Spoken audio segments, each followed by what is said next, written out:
네, 안녕하세요. 다시 한번 인사드리자면 저는 이제 여기 크로마 팀의 GK 리드를 맡고 있는 이제 여기서는 라이언이라고 불리고 있고요.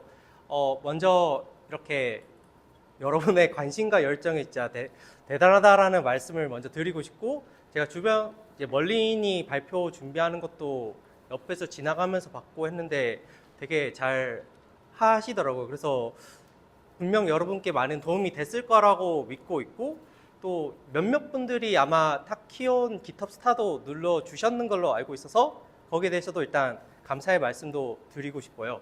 이제 거의 이 뭔가 대장정의 시간의 마지막으로 알고 있는데, 뭔가 제가 또 다른 뭐 GK 얘기를 하기보다는 결국 여러분들이 이렇게 배웠던 이런 GK들이 결국 우리 크로마에서 어떻게 쓰이고 하는 것이 어쩌면 이 시간이 참석해 주신 여러분에게 더 도움이 되지 않을까라는 생각에서 이제 크로마에서 어떻게 GK가 쓰이고 저희는 어떻게 어떤 문제가 있는데 어떻게 그거를 해결해 하려고 하는지에 대한 약간 스토리텔링을 좀 해드리려고 이제 이 발표를 준비를 했습니다.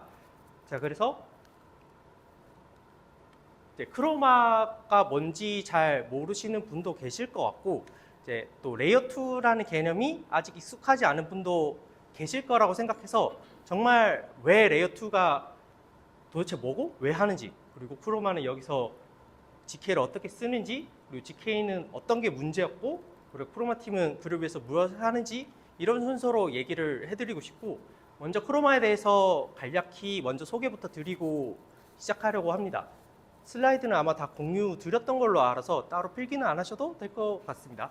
자, 크로마는 이제 오피스텍이라고 불리는 여러 레이어 2 롤업이 있는데, 그중 최초의 이제 폴트 프루프를 활성화한 체인이고, 이거는 L2B 팀이라고 하는 여러 롤업을 리더보드로 호스팅해주는 팀이 있는데, 이 팀에게 공식적으로 이제 공인도 받기도 했습니다.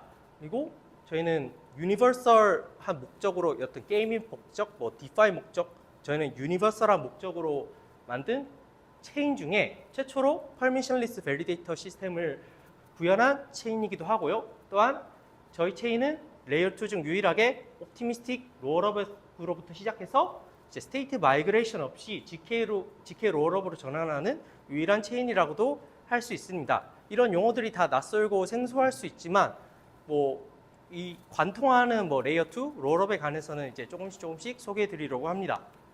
자, 그래서 먼저 레이어 2가 왜 시작했는지 말씀드리려면 블록체인 트릴레마에 대해서 말씀을 소개를 드려야 되는데요. 이제 그러려면 비트코인에까지 올라가야 그 의미가 있다라고 생각을 해요. 비트코인의 제네시스 블록을 보면은 다음과 같은 뉴스가 실려 있어요. 더 타임스, 은행들의 두 번째 규제 금융을 앞두고 있는 UK 재무장관이라는 신문 기사인데요. 이게 무엇을 뜻하느냐면, 이제 금융기관이 과도한 욕심으로 어떤 금융위기를 일으켰고, 그러한 정작 금융위기를 일으킨 건 금융기관인데 정부는 금융기관에 규제를 해줍니다. 근데 여기에서 피해를 본 거는 일반인이죠. 이제 비트코인은 그러한 사실에 분노 혹은 비판을 하면서 나온 솔루션이라고 생각하셔도 무방합니다. 그래서 비트코인이란 한마디로 정의하자면 P2P와 암호화 기술을 이용해서 중앙화된 기관 없이 누구나 거래를 할 수 있는 전자거래 시스템이고, 하지만 이로 인해서 다른 문제가 발생을 하게 돼요. 왜냐하면 아무나 참여할 수 있기 때문에 비트코인은 누구나 노드를 운영함으로써 금융거래를 이제 전자거래를 이행할 수 있는 걸 할 수 있는데, 그럼 여기서 문제가 돼요. 나는 왜 이 네트워크의 참여자를 어떻게 신뢰할 수가 없죠? 왜냐면 제가 생파 모르는 사람이란 말이에요. 그러면 이 사람들끼리 이행한, 그래서 A라는 사람이 B라는 사람한테 뭐 1BTC를 이체를 했다라는 그 사실을 합의를 하려면은 서로 어떤 재실행을 하여서 과반수 혹은 3분의 2 이상이 똑같이 A라는 사람이 B라는 사람으로부터 1BTC를 이체해서 A라는 사람의 잔고가 줄어들고 B라는 사람이 잔고가 늘어났다는 그 사실을 다 모두가 동의를 해야 돼요. 일정 부분. 자, 그리고 여기서 재실행이 핵심 키워드이고, 그래서 합의는 일종의 검증이라고도 뭐 여러 가지 기술이 있겠지만 그중 핵심이 검증이에요. 신뢰할 수 없는 사람들을 어떤 계산한 결과를 검증할 수 있는 게 합의의 핵심이라고 또 생각이 듭니다. 자, 그랬을 때 재연산을 한다는 건 무엇을 재연산한다는 거냐 한다면 어떤 스테이트가 바뀌었다라는 것을 돌리는 일종의 펑션이에요. 예를 들어서 A라는 사람이 B라는 사람한테 이체를 한 거는 트랜잭션이고 그로 인해서 어떤 상태가 변할 거예요. 여기서 간단하게 이해를 하는데 도움을 드리고자 한다면 여기서의 상태란 각자의 잔고라고도 생각해 주셔도 됩니다. 스테이트 트랜지션, 이 잔고를 변하는데 이 잔고의 결과가 맞아야 돼요. 서로가 동의할 수 있어야 돼요. 이더링 같은 경우에 이 STF는 EVM을 뜻하는 겁니다. 자, 그랬을 때 블록체인 트릴레마라고 하면은 삼각형, 제 3꼭지가 있는데 이 삼각형을 다 만족하는 솔루션은 없다는 거예요. 체인으로서. 왜냐하면 디센트럴라이제이션, 하기 어렵다라는 거예요. 디센트럴라이제이션은 이제 탈중앙화, 그래서 누구나 다 이 네트워크에 참여하기가 쉬워야 돼요. 시큐리티, 합의를 했기 때문에 합의한 결과를 번복하기가 어려워야 돼요. 그래서 시큐하다고 말을 합니다. 스케일러빌리티, 이렇게 참여한 네트워크는 TPS가 높아서 빠르게 블록을 늘릴 수 있어야 돼요. 근데 이 세 가지가 왜 힘든지 한번 하나하나 되짚으면서 얘기를 해보자면 디센트럴라이제이션, 이더링 같은 경우에는 32이더와 밸리데이터 노드를 돌리면 참여할 수 있어요. 되게 쉬워요. 32이더는 좀 높은 금액이라고 할 수 있다라고도 생각하실 수도 있지만 또 너무 낮은 금액을 설정해버리면 또 다른 문제를 이제 발생시킬 수 있기 때문에 적절한 금액 있던 구간이 필요했다라고 생각해 주시면 될 것 같고, 시큐리티, 이더리움에서는 그 많은 참여자들이 그 스테이크의 3분의 2가 가진 사람의 동의를 얻어야지 똑같은 히스토리를 가질 수 있기 때문에 이를 번복하기 위해서는 굉장히 막대한 자금이 필요하고 사실 이행하기 어렵습니다. 그래서 시큐하다라고 할 수 있습니다. 자, 그랬을 때 과연 이게 스케일러빌리티 한가라고 한 관점에서 다시 보면은 굉장히 비효율적이에요. 왜냐하면 웹2 같은 경우에는 일종의 중앙화된 서버가 연산을 하면은 상태가 변할 수 있는데 이 같은 경우에는 스테이크의 3분의 2를 가진 노드들이 똑같이 연산을 해서 그 상태가 왔음을 확인해야 되고 P2P로 서로 그 결과를 맞는지 또 기다려야 돼요. 비효율이에요. 늘어나면 늘어날수록 이제 A라는 사람, B라는 사람, C라는 사람의 컴퓨팅 리소스를 써야 되기 때문에 비싸지고 그리고 모든 사람의 결과가 맞는지 확인해야 되기 때문에 느려질 수밖에 없습니다. 그러면 블록 타임을 인위적으로 줄이거나 가스 리밋을 늘리거나 하면 어떻게 되는지 한번 생각을 해보자면 그렇게 되면은 할 수는 있겠죠. 엄청난 컴퓨팅 리소스를 써서 소규모의 노드들만 운영하는 블록체인을 쓸 수도 있겠죠. 그 말인즉슨 원래 우리는 블록체인의 핵심은 탈중앙화인데 이렇게 하드웨어 리퀘어먼트를 급작스럽게 늘리게 되면은 참여자들에게 허들이 생기고 원래 풀려고자 했던 탈중앙화의 목표를 달성할 수가 없어요. 그래서 이더링 같은 경우에는 이 3꼭지 중에 디센트럴라이제이션이랑 시큐리티를 추구하고 있는 체인이라고 생각해 주셔도 무방합니다. 그러면 스케일러빌리티는 영원히 포기해야 되는가? 라고 했을 때 여기에 레이어 2라고 하는 솔루션이 등장을 합니다. 레이어 2의 핵심은 이런 연산, 아까 합의라고 했죠? 합의는 일종의 검증이에요. 이런 연산이고 재연산이에요. 근데 그 연산을 온체인 혹은 레이어 1에서 하는 게 아니라 오프체인, 레이어 2에서 하는 게 핵심입니다. 모든 레이어 2는 연산을 밑에서 해요. 레이어 2에서 해요. 그리고 그 연산 결과를 레이어 1에 제출합니다. 당연히 이 연산하는 방법은 레이어 1은 전혀 모르기 때문에 검증, 합의를 할 수 없어요. 그래서 일단 연산 결과는 그리고 여기서 매 블록마다가 아니라 주기적으로 제출하기 때문에 스케일러블하고 가격이 싸질 수 있어요. 왜냐하면 재연산할 수조차 없습니다.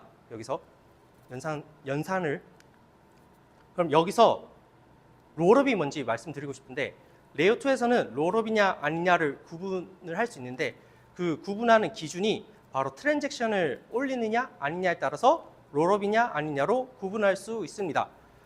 트랜잭션을 올리기 때문에 만약에 트랜잭션을 올리지 않는다면은 아까 잠깐 스쳐간 슬라이드 중에 STF에서는 인풋이 상태와 트랜잭션, 스테이트와 트랜잭션이 들어갔어요. 트랜잭션이 없으면 상태를 만들 수 없어요. 블록 익스플로어에서 내 잔고가 10이 더 있다고 하지만 내가 확인할 수 없어요. 왜냐면 트랜잭션이 안 보이니까요. 롤업은 이 트랜잭션을 레이어 1에 주기적으로 제출함으로써 누구나 다 트랜잭션을 다운받아서 상태를 복구하여 내 잔고가 실제 익스플로어로 확인된 잔고가 맞는지 확인할 수 있습니다. 그게 롤업의 핵심입니다. 그럼 여기서 이 연산 결과를 검증하는 방법에 따라 이제 옵티미스트 롤업과 GK 롤업으로 나눌 수 있는데, 옵티미스트 롤업 같은 경우에는 합의를 아까 계속 말씀드리는 그 핵심 키워드 합의, 재연산을 매 주기마다 해버리면은 다시 블록체인 트릴레마에 귀결하게 되고 절대 스케일러블한 솔루션이 될 수 없고, 레이어 2는 그 블록체인 트릴레마를 풀 수 없어요.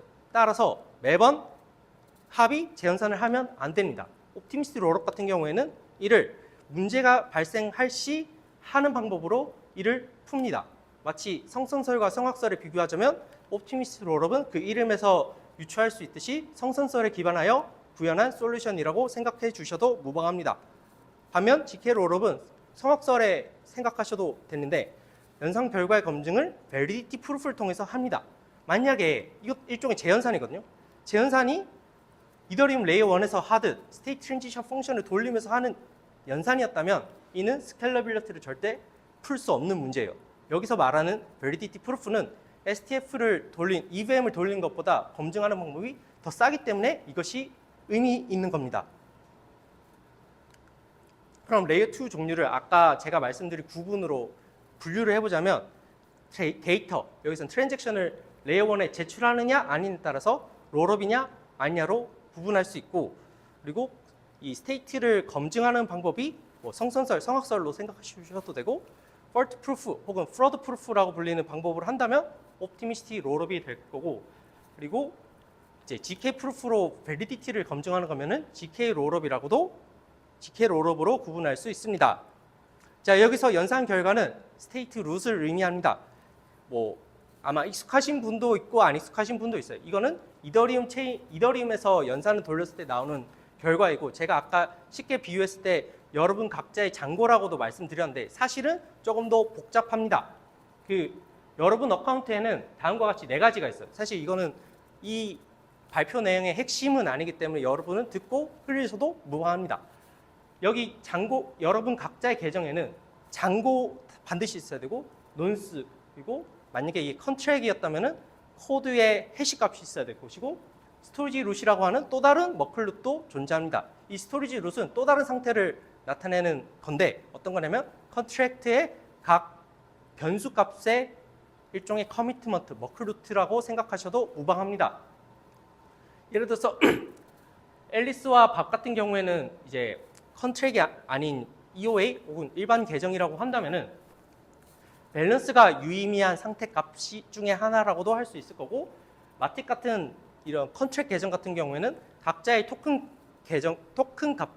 밸런스는 이 컨트랙트 변수 값에 따라 다르기 때문에 이렇게 어떤 스토리지 룻의 각 변수 값을 대표하는 커미트먼트, 머클 룻이 기록되어 있을 거고, 그 컨트랙의 이제 리프의 앨리스와 밥에 해당하는 변수 위치에 가보면은 저게 이제 각 계정에 해당하는 밸런스가 기록되어 있습니다. 요거는 어떤 뭐 연산 결과가 제가 굳이 말씀드리는 이유는 제가 연산 결과, 재연산이라는 키워드를 할 때 여러분에게 구체적인 이해를 돕고자 조금 자세히 설명드렸고, 사실 이 내용은 이번 발표 내용의 핵심은 아닙니다. 자, 그랬을 때 레이어 2를 다시 한번 정리를 하자면 레이어 2에서는 공통점이 있어요. 그건 뭐냐면 블록체인 트릴레마를 풀어야 되죠. 합의를 하면 안 되고 검증을 할 때 재연산하면 안 돼요. 연산을 오프체인에서 하는 게 핵심입니다. 모든 레이어 2는 이렇게 함으로써 블록체인의 트릴레마를 풀어요. 근데 레이어 1에서 근데 여기서 또 다른 문제가 발생하게 합니다. 뭐냐면 컴퓨테이션이 오프체인에서 한다는 말은 다르게 생각하면은 일종의 중앙화된 기간, 우리는 이거를 싱글 시퀀서라고 불리는데 이런 문제가 발생하긴 해요. 이거는 모든 레이어 2가 풀어야 하는 문제이고, 현재 뭐 제가 최근에 데브 커넥트라고 하는 이더리움 개발자 미더업의 컨퍼런스에 갔는데 모든 레이어 2의 이제 프로토콜 개발자들은 이런 문제를 다들 알고 있고 풀고자 활발한 논의를 진행하고 있다 정도로만 알고 계시면 됩니다. 뭐 이거를 완벽히 푸는 솔루션은 아직까지 없다라고도 생각해 주셔도 됩니다. 그러면 사람들은 롤업을 왜 쓰고 우리는 롤업을 왜 했느냐라고 한다면은 롤업은 아까 말씀드렸다시피 롤업이냐 아니냐를 구분하는 기준은 트랜잭션을 레이어 1에 제출하느냐 아니냐로 할 수 있다는데 조금만 생각을 해보면은 지금 레이어 1은 비싸요. 뭘 올리는 순간 거기는 합의를 해야 되기 때문에 그리고 저장도 해야 되기 때문에 막대한 그 수수료를 감안하고 하는 액션이기 때문에 어찌 보면 왜 굳이 이걸 왜 해야 되는지라는 의문도 생길 수 있습니다. 그럼에도 불구하고 레이어 2의 시퀀서가 스테이트를 숨기는 것을 방지하는 데 그 큰 의의가 있다라고 생각하실 수 있을 것 같고요. 왜냐면 싱글 시퀀서이잖아요. 이 사람이 스테이트를 숨기고자 마음만 먹으면 숨길 수 있어요. 여러분은 마치 여러분 계정에 잔고가 있다라고 생각하실 수 있지만 없을 수 있어요. 만약에 이렇게 롤업을 안 했다면. 그래서 그리고 몇 가지 장치가 더 있다면 싱글 시퀀서잖아요. 싱글 시퀀서가 언제 오퍼레이션을 안 할 수도 있단 말이에요. 그런 경우에도 저희는 레이어 1으로 엑시트할 수 있는 방법을 마련할 수 있어요. 롤업에서는. 왜냐면 트랜잭션이 있으니까 가능합니다. 그렇기 때문에 롤업을 했습니다. 자, 그러면 이제 저희는 뭐 시간이 많았다면 뭐 GK 롤업에 관한 얘기도 할 수도 있겠지만 이제 저희 체인은 옵티미시티 롤업이기도 하기 때문에 이 프로드 프루프에 대해서 조금만 더 얘기를 해보도록 하겠습니다. 폴트 프루프, 프로드 프루프라고 하는 것은 마치 컨센서스에 하듯이 재실행을 하는 겁니다. 근데 매번 재실행을 하면은 트릴레마를 풀 수 없어요. 그래서 모든 구간의 스테이트 트랜지션을 검증하지 않고 문제되는 구간만 합니다. 문제는 레이어 1의 롤업이니까 트랜잭션을 올리죠. 네, 상태를 레이어 1이 알 수가 없어요. 돌려보기조차 안 하기 때문에 모릅니다, 상태를. 근데 아까 STF를 생각해 보면은 스테이트와 트랜잭션이 있어야 스테이트 트랜지션 펑션을 돌릴 수 있어요. 그럼 이거를 어떻게 풀어야 되나요?가 핵심입니다. 프로드 프루프에서. 폴트 프루프에서 만약에 스테이트를 다 올려서 검증을 하려고 하면은 절대 검증할 수 없어요. 왜냐면 한 블락에 요구하는 스테이트는 얼마나 클지도 모르고 항상 블록체인은 그 튜링 컴플리트한 랭귀지이기 때문에 인피니트 룹을 막아야 되고 인피니트 룹을 막기 위해서 가스가 있단 말이죠. 가스 리밋에 도달할지 안 할지 자신도 없어요. 그래서 검증 과정을 최소한으로 해야 하는 게 이 폴트 프루프의 핵심이에요. 이제 대다수의 옵티미스틱 롤업은 이런 검증하는 구간을 최소화하는데 뭐 여러 가지 문제가 있지만 그 관통하는 거는 그 인터랙션 그리고 내가 이 스테이트 트랜지션이 옳다라고 생각하는 어설터와 이 스테이트 트랜지션이 옳지 않다라고 생각하는 챌린저 간의 인터랙션을 통해서 최소한의 스텝까지 나누고 그 스텝을만 돌림으로써 누가 잘못했는지 구분하는 것이 이 인터랙티브 폴트 프루프 최근 옵티미스틱 롤업의 검증 방법입니다. 예를 들어서 저희 체인에도 이제 이 인터랙션은 사실 저희 같이 GK 폴트 프루프를 쓰는 경우에는 블락 레벨에서만 하지만 다른 여타 옵티미스틱 롤업 같은 경우에는 이 외에도 더 많은 인터랙션이 있긴 하지만 공통적으로 블락 레벨에서 인터랙션을 하기 때문에 그 느낌만 한번 간단한 예제로 준비해서 한번 설명드리려고 합니다. 이제 블락 레벨의 인터랙션 같은 경우에는 다음과 같이 저희 같은 경우에는 블락 타임이 2초고 1시간마다 저렇게 1800개의 블락이 생성이 되고 이 1800번째 블락에 대한 스테이트 룻을 혹은 뭐 스테이트 커미먼트를 레이어 1에 제출합니다. 이건 모든 레이어 2의 공통점이에요. 주기적으로 아까 이제 연산 결과를 올린다고 했을 때 그 연산 결과가 뭐 스테이트 루트, 연산 결과, 스테이트 커미먼트 제가 영어를 섞어 쓰지만 올라갈 것입니다. 그리고 만약에 누군가가 이 1800개의 스테이트 트랜지션 중 뭔가가 이상하다고 하면은 이렇게 뭐 이거는 40마다 구분을 지니까 총 46개거든요. 46개에 해당하는 스테이트 루트 혹은 스테이트 커미먼트를 올리면서 챌린지를 열 수 있어요. 그러면은 이거는 챌린저가 올렸으니까 이 스테이트 트랜지션이 옳지 않다라고 주장하는 사람이고 스테이트 트랜지션이 옳다라고 생각하는 사람은 그 다음 인터랙션을 해야 돼요. 뭘 해야 되냐면 나는 이 중에서 첫 번째로 다르다고 생각하는 그 구간을 골라서 지금 같은 경우는 0에서 40 중에 스테이트 트랜지션이 최초로 잘못됐다라고 어설터가 생각을 하는 거고, 어설터는 0에서 40개의 모든 연산 결과를 또 체인에 올립니다.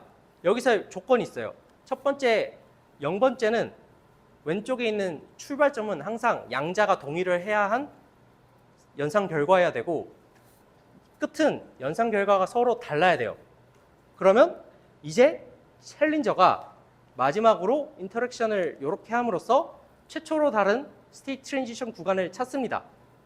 이 챌린저 같은 경우에는 2에서 3이 다르다고 생각을 하고, 이제 2에서 3을 올리게 됨으로써 이제 챌린지에서 아까 말씀드렸다시피 연산 과정을 재연산하는 그 과정을 줄일 수 있고, 여기서 어떤 모종의 장치를 이용해서 누가 틀렸는지 알 수 있어요. 자, 여기서 지금 알 수 있는 거는, 그럼 이 인터랙션 결과를 통해서 알고자 하는 게 뭐냐라고 질문하신다면 다음과 같은 것입니다. 뭐냐면 어떤 양자가 생각하는 동일한 상태에서 어떤 스테이트 트랜지션 펑션을 돌렸는데 다른 결과가 나왔어요. 근데 이거는 이 부분만 돌려보면 누가 잘못했는지 판가름할 수 있어요. 이 구간을 최소화하기 위해서 방금 같은 인터랙션이 일어났습니다. 사실 옵티미스틱 롤업 같은 경우에는 블락 레벨 말고 인스트럭션 레벨까지 더 인터랙션을 해야 되고, 이는 막대한 뭐 수수료도 들 수도 있고 더 시간이 걸릴 수도 있는 점이기도 합니다.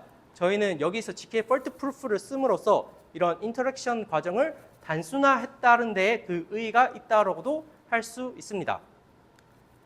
그래서 여기에 이제 아까 말씀드렸다시피 GK 폴트 프루프를 쓰는데, 아마 멀린이 잘 설명을, 유인선님이 잘 설명을 해주셨다면은 이제 그 추상적으로 적은 이 부분이 이해가 됐으면 하는 바람이 있습니다. 다시 한번 설명드리자면, 이제 GK EVM은 프루프를 내는 어떤 일종의 함수라고도 생각을 해주셔도 돼요. 프루프는 GK EVM이 낼 거예요. 여기서 스테이트 루트 i 플러스 1 오른쪽에 세미콜론으로 제가 구분을 했는데 그 이유가 있어요. 여기 테이블에서 퍼블릭 인풋과 시크릿으로 나눴다시피 왼쪽은 퍼블릭 인풋, 오른쪽은 시크릿이에요. 이게 가능한 이유가 뭐냐면 트랜잭션은 제가 말했죠. 롤업이기 때문에 체인에 다 있어요. 그리고 스테이트 룻은 인터랙션 하면서 다 있어요. 레이어 1에 이미 있어요. 그렇기 때문에 이거는 퍼블릭한 친구예요. 다만 여기서 문제가 뭐냐면 뭐 트랜잭션 올라갔다 칩시다. 근데 스테이트는 레이어 1이 알 수 있는 값이 아니에요. 왜냐면 스테이트는 레이어 2에 각자에 있는 뭐 잔고랑 논스를 말하는 건데, 이거를 올리는 순간 절대 검증할 수 없어요. 가스 리밋에 무조건 올리는 순간 가스 리밋에 도달해서 올리지도 못할 것이고, 그래서 이게 이 GK 폴트 프루프의 시크릿인 거예요. 레이어 1은 물론 우리가 롤업이기 때문에 우리가 직접 그러니까 디라이브를 한다라고 표현을 하는데, 직접 올라간 트랜잭션으로 돌려보면은 누구나 다 알 수 있는 값이에요.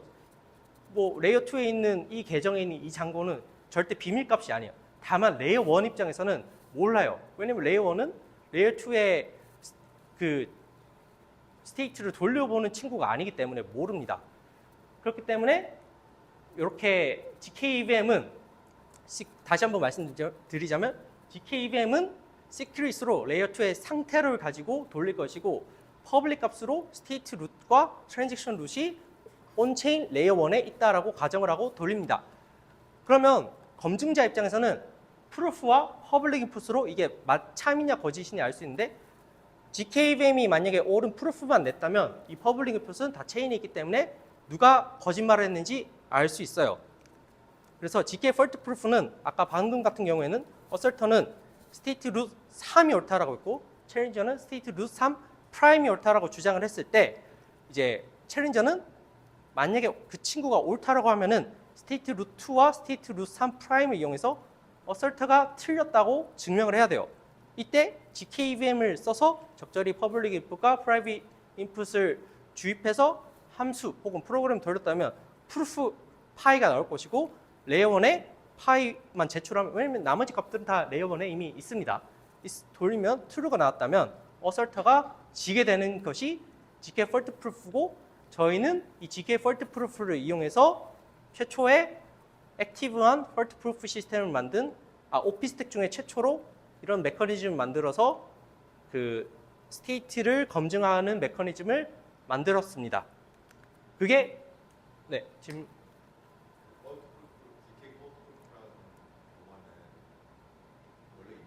아니요, 저희가 만들었어요.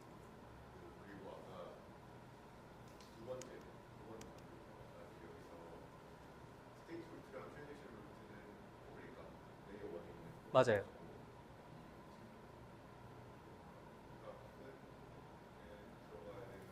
잘 안 들립니다.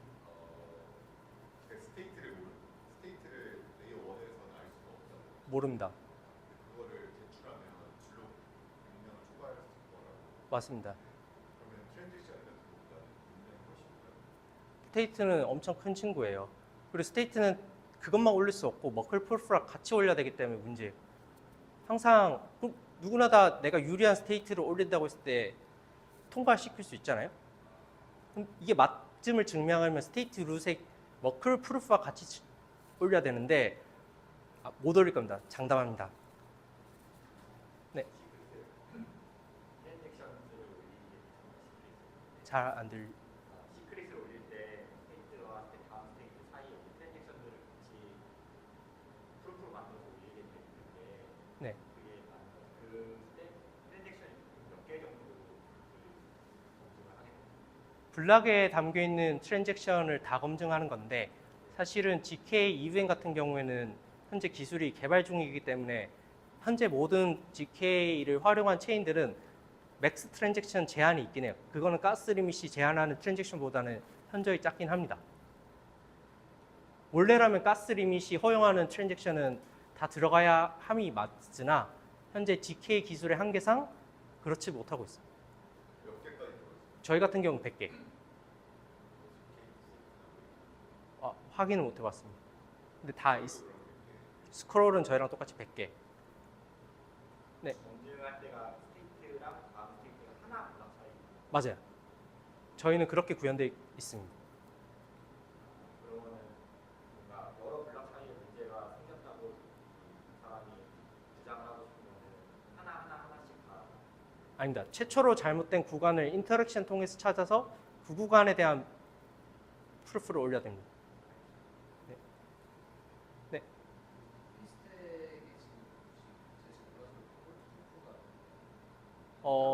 없습니다. 없기 때문에 저희가 최초로 구현했다라고 공인받은 겁니다. 네, 여기에서 보시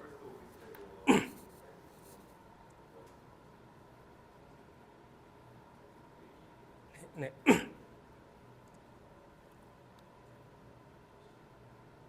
넘어가도록 하겠습니다. 자, 그래서 크로마랑 그래서 옵티미스트 롤업, GK 롤업을 비교하다라고 한다면은 크로마는 옵티미스틱 롤업과 유사하게 인터랙션도 하고 세 번째 행과 같이 챌린지 피리어드도 7일과 같이 같습니다. 다만 옵티미스틱 롤업과 다르게 인스트럭션 레벨까지 인터랙션을 하는 게 아니라 블락 레벨까지 합니다.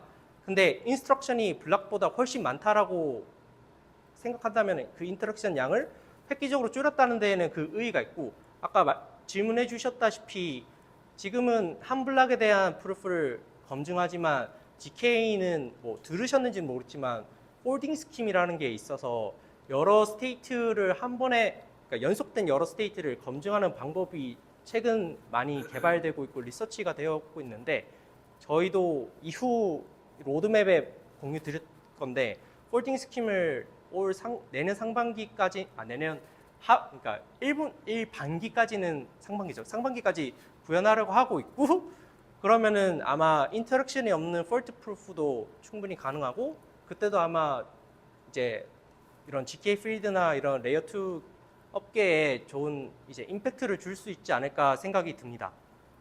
그리고 네. 그 블락까지 줄인 다음에 거기 안에서 인스트럭션 하나를 찾아야 되잖아요. 네. 네. 그러면 그 블락까지 찾은 다음에 인스트럭션 들어갈 때는 보통 얼마나 근데 로그 단위로 내려가긴 하니까 막 드라마틱하게 막 늘진 않지만 느낌상 한 1대 5 블락 1, 그 5? 그 정도 느낌?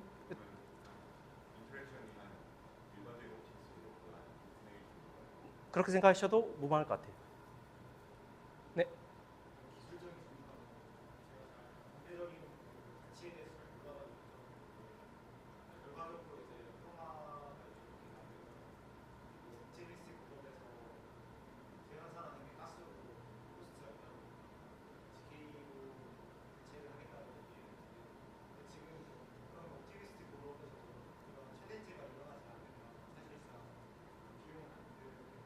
그거 네, 좋은 포인트.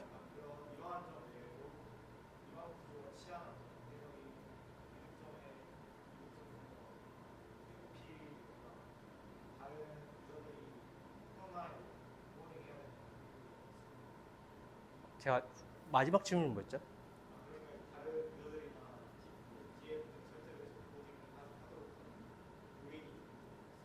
사실 챌린지 시스템이 유저들의 온보딩하는 동기부여가 된다라고는 생각은 하진 않습니다.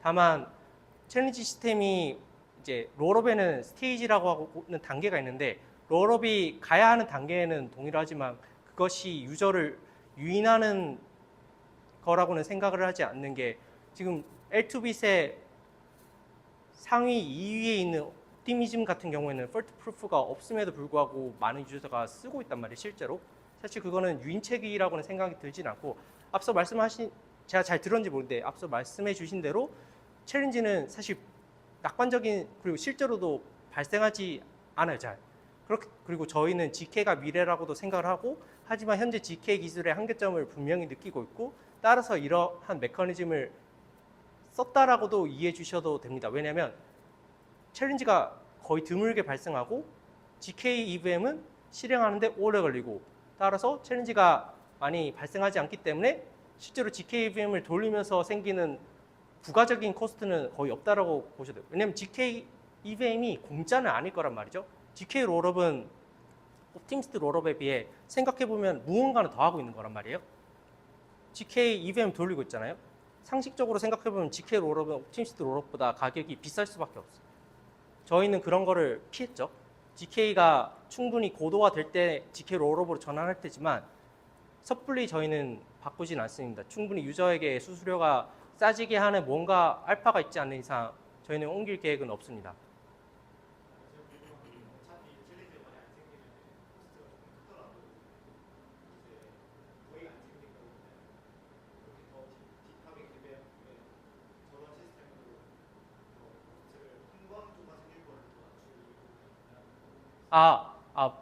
저희는 궁극적으로 GK 롤업으로 바꿀 거기 때문에 저런 문제가 챌린지하다라고 표현을 합니다. 저희가 GK를 옵티미스트 롤업을 유지했다고 하면 말씀해 주신 대로 이거는 사실 코스트라고 생각하지 않는데 저희는 언젠간 GK가 미래라고 믿고 있기 때문에 저게 문제로 생각하고 이렇게 좋은 멀린과 같이 좋은 인재랑 같이 리서치하고 개발하고 있다라고 생각해 주시면 될 것 같아요. 네. GK EVM을 넘어가는 시점부터 롤러 부분을 제외하는 다 아닌데 아비처럼 옵티미즘에서는 GK적인 부분과 포함이 안 돼 있으니까 그걸 아예 새로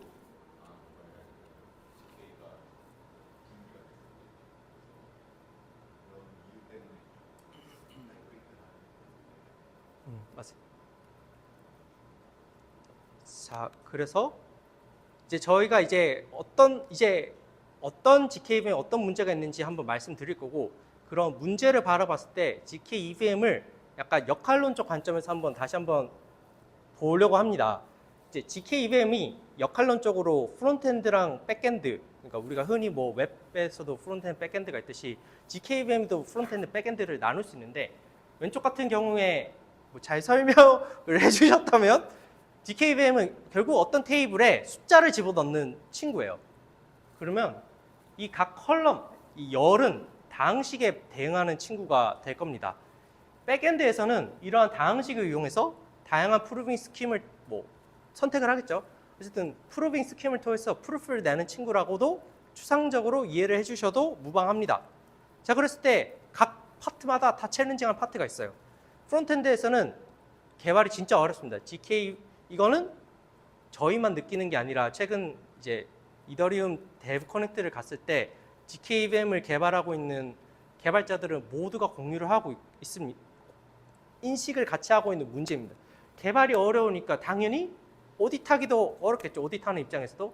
그러니까 당연히 오디트 가격이 비쌉니다. 그럼 EVM은 멈춰있는 프로그램이냐? 아닙니다. EVM 스펙은 계속 변할 거고 그때마다 GKVM 개발이 돼야 될 거고 그때마다 비싼 돈을 들여서 오디트를 할 거고 하지만 거기는 버그가 없다라고 장담을 할 수 없어요. 지금 이런 문제가 쳇바퀴처럼 돌고 있는 게 프론트엔드에서의 많이 논하고 있는 문제입니다. 그럼 백엔드는 문제가 없느냐? 그렇지 않습니다. 저희도 계속 누누이 말씀드렸다시피 속도가 느려요. 그리고 문제는 이 테이블이 굉장히 큰 친구예요. 테이블은 2에 20 몇 승 이런 큰 숫자고 이 열도 굉장히 많아요. 그러니까 하드웨어로 요구하는 램, 메모리의 리퀘어먼트도 굉장히 높습니다. 저희는 뭐 프로버가 뭐 탈중앙화해야 하는 요소냐라고 했을 때 조금 뭐 확실히 그렇다 아니다라고 대답하기는 애매하긴 하지만 여전히 램을 돌리는 건 코스트적인 측면에서도 문제가 되는 요인입니다. 그리고 그렇기 때문에 프로빙 스킴도 그런 한계점을 극복하고자 굉장히 빠른 속도로 개발되고 있어요. 정말 캐첩하기 힘들 정도로 많이 변화하고 있는데 이 프로빙 스킴을 갈아 끼우기가 너무 힘들게 지금 개발이 되고 있는 게 현 시점의 문제점이라고도 할 수 있습니다. 이거 같은 경우는 최근 이더리움 행사에서 굉장히 많이 회자되고 있는 뉴스인데 GK 싱크는 GK 롤업을 개발하고 있는 대표적인 체인이라고 할 수 있죠. 체인이죠. 체인인데 잘 생각해 보시면은 이거는 스테이트 검증 방법이란 말이에요. GK 롤업에서 GK는 스테이트를 검증하는 거예요. 스테이트는 내 잔고를 검증하는 방법이에요. GK에 버그가 있다. 그 레이어 2에 있는 모든 자산이 날아갈 수 있다는 말이에요. 지금 여기서 말하는 거는 GK 싱크에 약 2조의 자산이 예치되어 있는데 GKVM 버그로 인해서 그 2조가 다 날아갈 뻔한 거를 우리 한국계에 있는 체인라이트 띠오리 팀에서 그 버그를 발견해서 꽤 많은 돈을 받았어요. 그 대가로. 이게 굉장히 문제되고 있는 그거예요.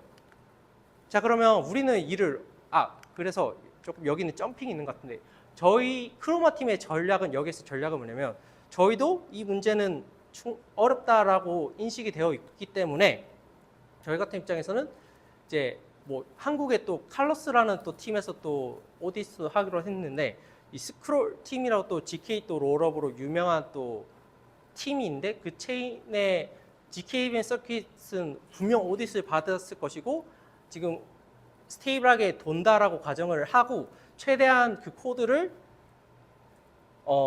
그 코드 위에 저희의 수정을 최소화하여 이런 버그를 막는 게 저희 팀의 전략이긴 해요. 이거는 어찌 보면은 조금 독자적인 느낌이 없지 않냐라고도 질문을 해주실 수도 있는데 저희 팀의 현재 리소스상 그리고 저희는 프랙티컬하게 문제를 푸는 엔지니어상 그리고 오픈소스의 그런 정신상 이거는 뭐 나쁘지 않는 어프로치라고 저희는 생각하고 있고 하지만 그렇다고 해서 저희가 마냥 손을 놓는 건 아니고 저희는 이제 GK EVM의 또 가장 큰 문제 중에 하나인 속도를 해결함으로써 또 GK 필드에 공헌하고 글로벌 임팩트를 주기 위해서 그 리소스를 다 쏟고 있다라고 생각을 해주셔도 될 것 같습니다. 그래서 저희는 그 GK EVM의 근본적인 속도를 해결하기 위해서 그 딥러닝에서 쓰이는 GPU를 이용해서 병렬 계산을 활용하여 이제 그 속도의 한계를 극복을 하려고 하는데 이제 여기서 이제 저희는 GPU 인터로퍼러블이라고 하는 저희 솔루션의 핵심 이 피처를 생각을 해냈습니다. 예를 들어서 지금 크립토 씬에서는 대부분의 크립토 코드들이 러스트로 많이 개발이 되어 있습니다. 이 러스트는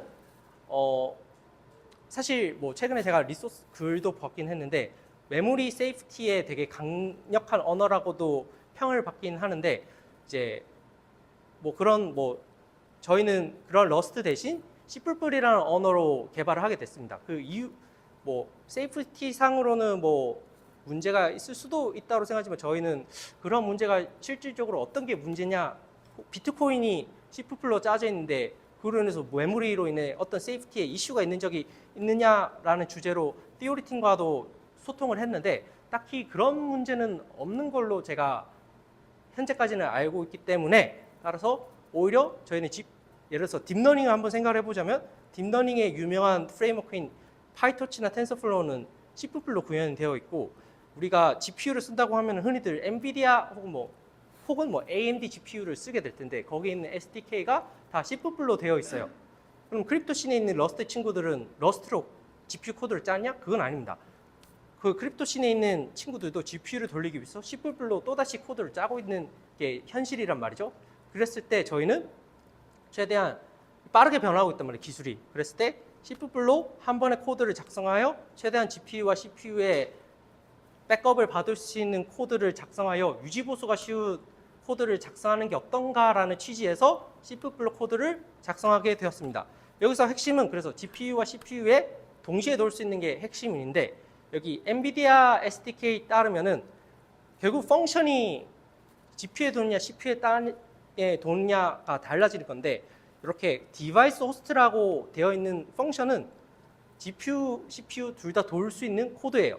그 말인즉슨 디바이스 호스트 코드가 많을수록 코드는 GPU 인터로퍼러블이라고 할 수 있고 저희는 한 번 코드를 작성해요 CPU, GPU에 동시에 동작할 수 있는 GPU 인터로퍼러블 코드를 만들기 위해 지금 그 초점을 맞추고 있고 또 다른 하나 아까 말씀드렸다시피 프루빙 스킴은 굉장히 많이 빠르게 발전하고 있고 현재 뭐 이런 말도 있어요. 그 특이점이라고 해서 뭐 딥러닝에도 특이점이 있듯이 이 GK에서도 룩업 특이점이라고 하는 어떤 키워드가 회자되고 있습니다.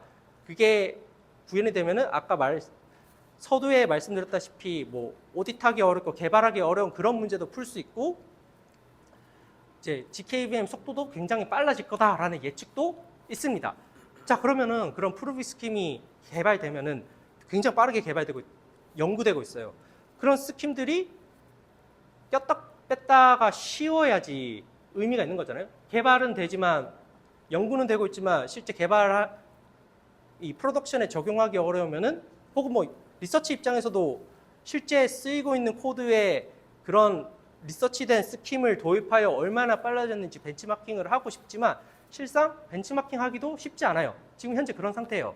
그렇기 때문에 저희는 다양한 프루빙 스킴을 바꿀 수 있으면 저는 제너럴 퍼포스라고 생각하는데 그게 쉬워야 한다고 생각하고 그게 GKVM 백엔드가 가야 할 방향이라고 생각하여 저희는 제너럴 퍼포스 이지 투 유즈라는 디자인 골을 가지고 또 개발을 하고 있고 당연히 저희는 이 모든 걸 왜 하냐 GKVM의 속도 한계를 극복하고자 하기 때문에 빠른 프레임워크를 만들려고 하고 있어요. 그리고 그러한 프로젝트의 이름을 저희는 타키온이라고 이름을 지었고 타키온 이름의 유래는 빛보다 빠른 입자라는 뜻입니다. 그래서 저희 뭐 깃허브에 스타 눌러주셨던 분이 이니셜 커밋까지 보셨는지 모르겠지만 저희는 재밌게도 커밋 메시지 타이틀이 I should time is wrong이에요. 그런 의미에서.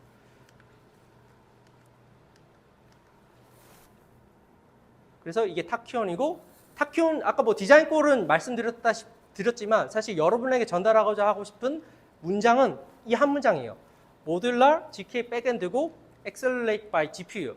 GPU로 가속됐는데 모듈러하게 GK가 백엔드 역할을 하는 게 저희가 추구하고자 하는 프로덕트의 방향이고 이번 데브코넥트 이더리움 컨퍼런스에서도 그 방향은 되게 유의미할 거라고 생각하고 이게 만약에 성공적으로 다음과 같은 그래서 텐서플로우 파이토치 같은 느낌이 되고 싶고 제가 생각하는 발표 수석 아닙니다. 여튼 저희는 GPU로 지금 현재 GKEVM에서 가장 병목이 되고 있다라는 그 어떤 문제는 다음과 같이 GPU 가속으로 해서 10배 이상 빠르게 했지만 단순히 이것만 바꾼다고 해서 속도가 향상이 되지 않는 것도 역시 발견했어요. 그렇기 때문에 다양하게 아이디어를 지금 내고 있는데 이 같은 경우에는 이제 현재 프루빙 스킴이 이제 이런 GPU 가속이라든지 병렬을 위해서 막 설계되어 있지는 않단 말이죠. 그래서 이런 아이디어도 있는데, 하여튼 이런 세타를 예를 들어서 아까 테이블이라고 했어요. 그랬을 때 A0, A1, A2, A3는 2행 4열의 테이블이에요. 이때 각 테이블 컬럼 열에 해당하는 친구는 다항식이고, 다항식은 아마 멀린이 수업을 잘 해주셨으리라고 믿지만 커밋을 해야 돼요. 우리는 그 커밋을 아까 여기 말씀드린, 이게 안 되네요, MSM이라는 걸로 해요. MSM을 이용해서 커밋을 해요. 근데 자, 문제가 뭐냐면 MSM을 기껏 GPU로 돌렸어. 근데 그 다음 스텝이 시퀀셜하게 하는 포세이돈 해시라는 걸로 시퀀셜하게 돈단 말이에요. GPU에서, 근데 이 포세이돈 해시는 병렬적인 친구가 아니에요. 얘는 싱글로 도는 친구란 말이에요. 그렇기 때문에 GPU에서 쓸데없이 CPU로 자꾸 데이터를 전송해요. 자, 그럼 이게 엔지니어 입장에서는 이건 어떤 거냐면, 여러분이 이런 컴퓨터 엔지니어를 하다 보면 항상 문제되는 연산은 I/O, 이런 데이터 전송, 유저가 키보드로 받는 이런 거 기다리는 게 속도를 떨어뜨리는 주범이기도 합니다. 왜냐하면 CPU 사이클은 굉장히 커요.